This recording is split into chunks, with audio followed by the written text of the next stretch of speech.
This week, MEPs were mourning the loss of former colleague and European Parliament President Egon Klepsch. They signed a book of condolence for the man who was the first German President of Parliament. He was a person with a lot of patience.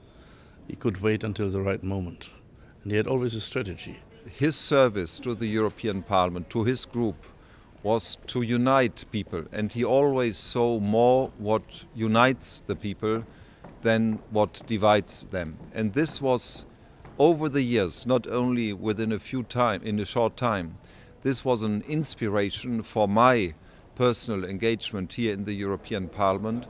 Egon Klepsch first joined the European Parliament in 1973, when it was only a consultative assembly. He was elected to the European Parliament at the first direct elections in 1979, having been made chairman of the EPP group, then called the Christian Democratic Group, 2 years earlier. He served 2 terms as leader of our group, from 1977 to 1982 and from 1984 to 1992. What I remember is that he managed the EPP group like a family father. And I'm very grateful for that. As a member of the national parliaments, you come in and you don't really know what the European competences are. That I learned from him. I think he is responsible that he brought the Christian Democrats and part of the Conservatives so close together that we became the strongest group at the end of the day. In 1992, he became President of Parliament at what would prove to be a pivotal period in the history of the European Union. Only a few years earlier, the Berlin Wall came down, ending the Cold War and changing the political landscape. Defining what Europe would become and how it would work together was an absolute priority. The most I remember is his support of the 2 Germanys, the East and the West. The way he managed that, not by letting it to the German members of this parliament, but by involving all of us in this super event. That is what, in my view, was his utmost and best job.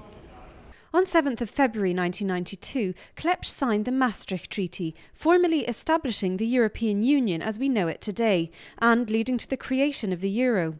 Under his leadership, Parliament brought considerable influence to bear on the shape of economic and monetary union and the single European market. He was always a real Christian Democrat and kept contact to the leaders in the different countries and the heads of government. And this combination together brought the European Parliament, which was in the beginning not a very influential parliament, to a bigger role so that we could step by step get more rights.